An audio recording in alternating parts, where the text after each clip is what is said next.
Swayam Prabha. Digital India. Educated India.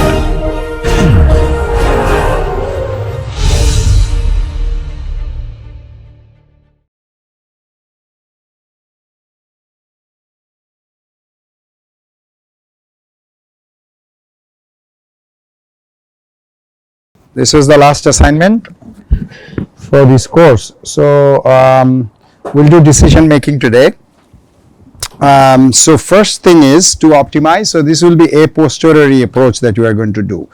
So this is a little bigger problem. I thought we should graduate out from two variables to little more variables.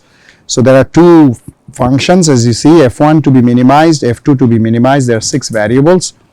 And there are about 6 constraints and these bounds that are there.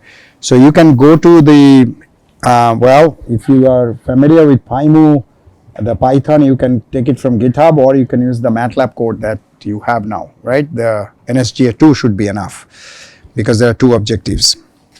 Okay, code them so that there is no error. You may want to find if I've already coded it as one of the cases. If yes, then fine. Sometimes I have different versions of this. Make sure it's the same coefficient, everything you have. So once you run this with 100 population size, 0.9 mutation probability, 0.167, it's usually, as I said, 1 over the number of variables, so 1 over 6, and eta c, eta m, the standard values. We run little longer because this is a little complex problem to solve. So to be sure that we get to very close to the Pareto set, we let us run a little longer. And then you show the non-dominator solutions in the objective space plot. So I have a little solution here. Let me see. I'm just going to show you. Yeah, maybe this is case 14 already there. You can check, but check with the number. Just go through and see if the formulation is exactly what I have asked you to do. Okay, so then when you run it, you're going to get this kind of Pareto set. Okay, f1, f2, there is 1, 2, there is a kink here a little bit, 3, 4, 5 parts of it. Okay, they look like straight line, but they are not. Some of them are straight, but some of them are not, as you see. But this is your Pareto set. You see, it's kind of so there are several knee points. One is this knee point, another is that knee point. Usually for decision making, you prefer those. If you go to the ideal point from here, it will be somewhere here, right? And then take the one that's closest. If you first have to normalize 0, 1, 0, 1, and probably this point here somewhere will be the closest if you do the compromise programming, right, like the chemical engineers do, right? You find the closest one. But if you use this other 2 I asked you to do, one is the ASF method. So what you do now, you don't optimize the ASF function. What you do is, this is your search space. Each of the points f1, f2 you have already. So it's a posteriori we are doing. First we find this 100 solution because you use 100 population size, so you get about 100 solution. And now each of the solution we find the ASF, and there was a function I gave, right? Max of there will be 2 components, one with f1 minus z1 divided by w1, f1 minus z2 divided by w2. W1, w2 are mentioned in the question. And for each of them you compute ASF and find the minimum one, which solution corresponds to the minimum. That's not an optimization, that's just a search, right? When you do that, I found this one, I put it little bigger circle. This point turns out to be the best for ASF. Then use another method, which is, so here is the code for that. The C is pseudo weight method. We talked about pseudo weight. You have the formula in the slide. And now you compute pseudo weight for each of these points based on their maximum values. The formula will tell you. And then I think I asked you which pseudo weight is close to 0.25, 0.75. When it's 0.25, 0.75 means f2 is 3 times more important than f1. So that means you are going to have a solution closer to the minimum of f2 because f2 is given more importance. So here is f2.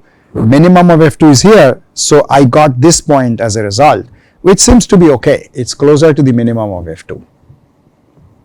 You can try by changing these weights and you will see that you will find different results you are going to pick. So that's your exercise for the question 1. which you can do it at home and submit tomorrow.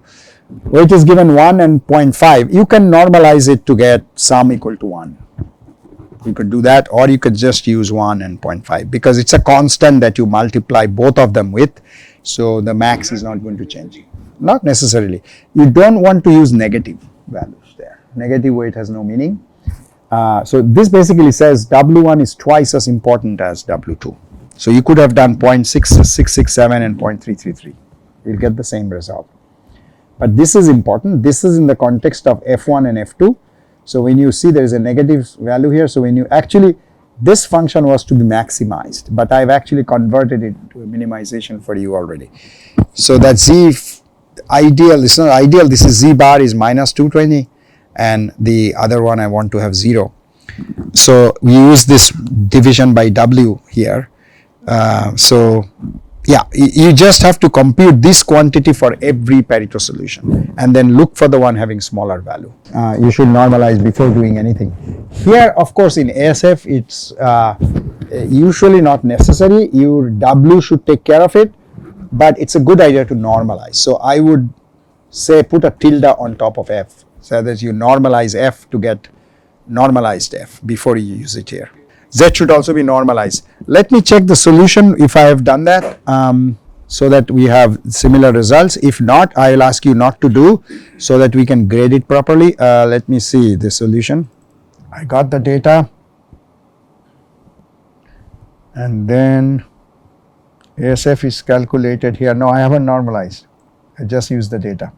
So for this problem, let's not normalize. But in any other problem, we would. And it doesn't get that much affected for ASF, whether you normalize or not. So, okay, so to answer your question, let's not normalize. Then we'll have exactly the same result. For pseudo weight, of course, there is a normalization inbuilt. So you don't have to normalize for pseudo weight. Okay? Good question. Yeah, next question. Yeah, this one you see is already normalized with, so you don't have to. Here my target is 0.25, 0.75 as pseudo weight. So pick the one that is, so for every point that you found, there will be a pseudo weight coming out from this equation, and then you see which one has the closest Euclidean distance from here, and that's the one you pick and show it on that plot.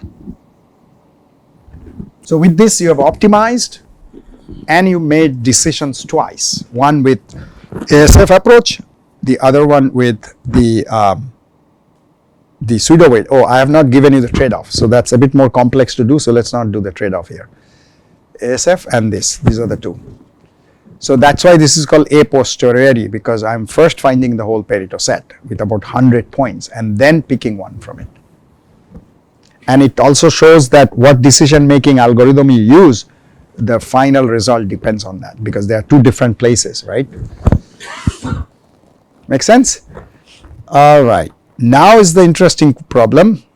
It's the second one where we are going to, I said here, forget these dates on everything because I got this data for this date of the flights using Expedia or Kayak, I forgot which one I used.